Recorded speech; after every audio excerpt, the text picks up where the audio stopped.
This is just what it's gonna be and I don't need to change it. The perspective needs to change, but my hairline does not need to change. So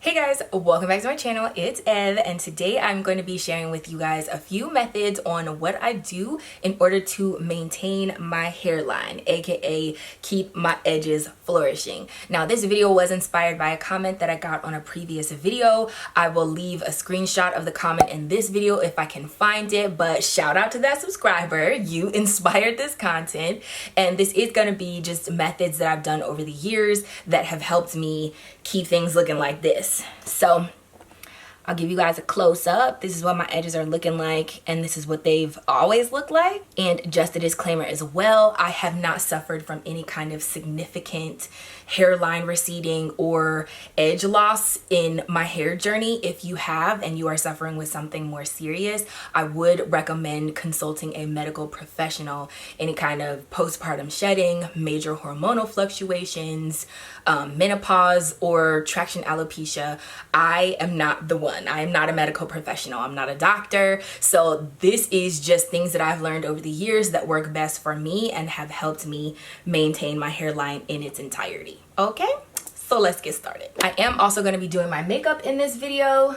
I'm not in like a super big rush, but I don't want to lose the daylight because I do have to go film another video. So I will be looking down on my phone. If you guys see me looking down there, I wrote them down so I don't get sidetracked. The number one thing that I recommend all people do in order to maintain your hairline is to leave it alone. Now, if you are addicted to slicking baby hairs, this might be difficult for you, but trust me, one of the biggest things that I've done in my hair journey is not touched my edges. Like, let your kinky edges fly. That is what you want. That is what you want. To leave it alone. Let them be how they naturally are. I understand that some people might perceive slicked edges as a more polished look, but I mean, I personally think kinky edges are cute too. Ooh, I think I just put on way too much foundation. But if you feel the need to slick your baby hairs down every single time you style your hair, that's a problem. And leaving your edges alone will be, I think, single-handedly the number one biggest contributor to you having more hair growth in that area. So over the years, I haven't done a whole bunch to my edges. That just comes from embracing how they look and how they are. Quite honestly, my edges on this side, like my hair grows in a circle, like it grows this way, clockwise. And the edges on this side will lay down easier than the edges on this side because I would try to manipulate them back the other way. Like I can feel in my pores that it's a different direction and it's a little uncomfortable actually. So if I'm gonna slick a baby hair, it would probably make more sense for me to go like this instead of down like that. But that's just me, you know. That's not everybody, but that is something that I've learned about my hair, that in general, if you leave it alone, it will flourish the most. Your hairline is very fragile and it doesn't need to be tampered with or played around with a lot. I understand that's part of the front-facing image of you and you want it to look a certain way, but if you can come to terms with having kinky edges and knowing that that's just how your hair is and how it looks, then like I said, leave it alone. That is one of my other tips is number 2, rewire your mind. I actually had that listed lower down in the video, but we'll mention it now. Rewire your mind to understand that you do not have to look a certain type of way or manipulate your hair to look a certain type of way in order to get to polished. Now, if that's something you want to do, dope. More power to you, no tea, no shade. But if you feel like it's something you have to do, that can be kind of self-destructive. And if you want your edges to grow and or if you've grown them back and you want to maintain them, then you're gonna just have to come to terms with, this is what my hair looks like in the front. This is how kinky it is on the side. This is just what it's gonna be and I don't need to change it. The perspective needs to change, but my hairline does not need to change. So quite honestly, that's one of the biggest things, one of the biggest tips in this video that I can tell you about is stop trying to manipulate it to look like something else. Tip number 3, I feel like is kind of beating a dead horse at this point, but it is not manipulating your hairline with a comb or a brush. Literally, and I mean this oh so seriously, even with this hairstyle today, I put my headband on and pushed it back. That's it. I did not take a brush like a Tangle Teezer. I did not take a boar bristle brush, you know, and swoop up things. I have done that in the past, but continued use of manipulating your hairline, I feel like, will contribute to breakage in that area. It's already very fragile, like I said before, but you do not want to put your hair through anything abrasive, and those are really abrasive. Now, if you're detangling your hair and sectioning things off already just for detangling and management purposes, I understand. I do that also, but honey, do not restyle your hair and manipulate your hair a lot in the front just to get things to lay down like you want. Now, right now, you guys can see, like, there's texture. Well, I don't know if you can see or not, but there's texture up underneath how my hair is. That's what it looks like, because I didn't brush it and I didn't comb it.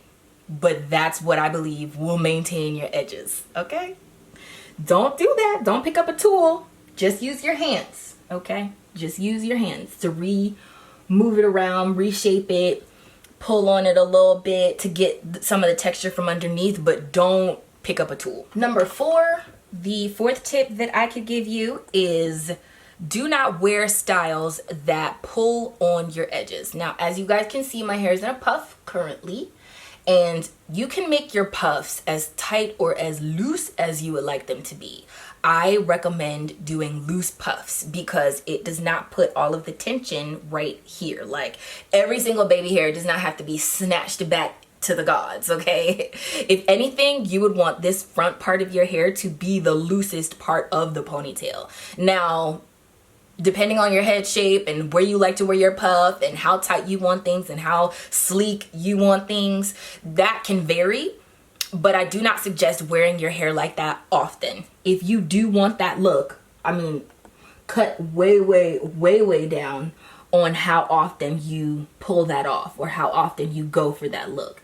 Because super tight styles, especially with highly textured hair, is just a recipe for breakage. Recipe for breakage. You do not want that, honey. Trust me. And it's really uncomfortable. Certain styles, if I wear them, literally will give me a headache if they're too tight. And certain accessory pieces as well will give me a headache if it's in there too tight or too close to my scalp or whatever. So do not invest a lot of time in trying to get your hair to be snatched to the gods like all the time. Don't do that. It's, like I said, gonna lead to a lot of breakage over time. You might not see it like the first time around, but you will see it eventually, honey. And by the time you see it, it's probably too late and you're gonna have a lot of recovering to do from that point. I think super tight styles have a time and a place, but it by no means is every single day. They are cute and they are an option, but they should not be worn often. Okay. Ooh, so I just looked at the list and not wearing your styles often was tip number 5. 4? 5? I don't remember what number we're on, but that was the next tip. Do not wear the styles often. You can wear them, but with highly textured hair, the frequency of how much you wear them or how often you wear them can be a major killer. So even at the end of the week when I put my hair into a puff, trust and believe, my hair is down most of the time more than it's in a puff. Puffs are great. I think they save the last few days within the week if you wash your hair once a week like I do. But I also feel like you cannot wear a puff every single day or put your hair in the same position every single day because it just puts the tension in the same areas every single time. So monitor your frequency. Monitor your frequency. I think we're going for a natural beat today. Not too much, not too little. We want to look like we're wearing makeup, but not so much that we need all the attention. You know what I mean? I don't have to look flawless. We're gonna leave some flaws in there today. Do you guys do that with your makeup? If you wear makeup, literally leave some flaws in your makeup, or just wear makeup that is more transparent. I've been on my natural beat vibe lately just because it lets my skin breathe more. The goal is to have prettier skin. You guys know I'm on a skincare journey that's attempting to get rid of this scarring. Anywho, one of the last things I have written down is that when you restyle your edges, do not add more product. In order to maintain the hairline, add the product once, and then don't do anything else. Add water if you want to restyle, but just reactivate the product that's already there. It didn't go anywhere. It might not look or lay down how you want it to look or lay down, but the product is still in your hair, and you don't want product buildup right in the front part of your hair, because that actually would lead to a lot of edge loss. And I know I mention all the time whenever I show you guys that I'm doing my wash days and I wash my edges specifically, it's because I used edge control, and that area can get really gunked up. Specifically for me, I have more acne prone skin, and I've definitely gotten little bumps around my hairline because of edge control, specifically because of edge control, because I'll have my hair products on my skin and I'll have my skin products on my skin, and it's just way too much. Most pomades and edge controls, they're really heavy sealants. They don't let your skin breathe and they don't let your hair breathe, and piling that on every day, trash. So do not do that. Just add water, add steam if you guys have a Q-redo or anything like that. If you just want to add water, you have one of the misters so it doesn't take your hair long to dry, but do not re-add a whole bunch of product just to get a certain look. Don't do that. And the last thing that I wanted to mention is that over the years, whenever I reactivated my hairline or reactivated the product on my hairline, I would just use water, but I'll also just use water and oil. And you don't technically have to use just water and oil, but I'm saying use something as natural as you possibly can. Most edge controls are not natural. They're just not. And if you want something that you're going to have to layer, or if you feel the need to layer, which I already told you shouldn't do, but if every day you feel like every baby hair has to be swooped, use natural products. I, for years, only did coconut oil and water and tied my hair down and just let it sit. That's it. Let it sit in a silk satin scarf, let it dry, the end. Whatever comes after that, just come what may. That's it.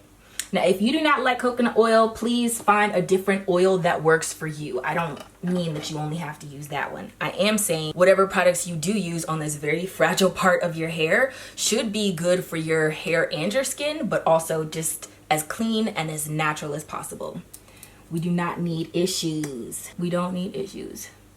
And it's funny because I'm putting on makeup right now, and I know you guys can see I brush things into my hairline, but makeup has never made my edges fall out in any capacity. Hair products, however, I feel like you can go ham with those, and you really don't want to go ham with those. But if you must go ham with something natural, like aloe vera gel or coconut oil or olive oil. Something that does not require any extra chemicals. We're not gonna put any eyeliner on today just because I don't feel like it. I put on makeup and I film these videos, and literally that's it. I don't go nowhere. It's just gonna come right back off. So this is the final look. Hopefully you guys enjoyed this video. But just to recap, 1, leave your edges alone. 2, embrace the fact that they are kinky and shift your perspective. 3, if you manipulate your hair, do not use a tool. Just use your hands and reshape it with your hands, but do not use a comb or a brush. 4, do not wear styles that pull on your edges. 5, if you do want a super sleek style, do not do it often. 6, when you restyle, do not add extra product, just add water. And 7, if you are going to add product to your hairline, only use as natural of products as possible. Hopefully you guys enjoyed this video. If you did, don't forget to give it a thumbs up. Remember to let your spirit, soul, and hair stay lifted like an Afro puff, and subscribe down below to my world so you don't miss any more videos from me. And if you do, then I will see you in the next one, which I am about to go record right now. Bye guys.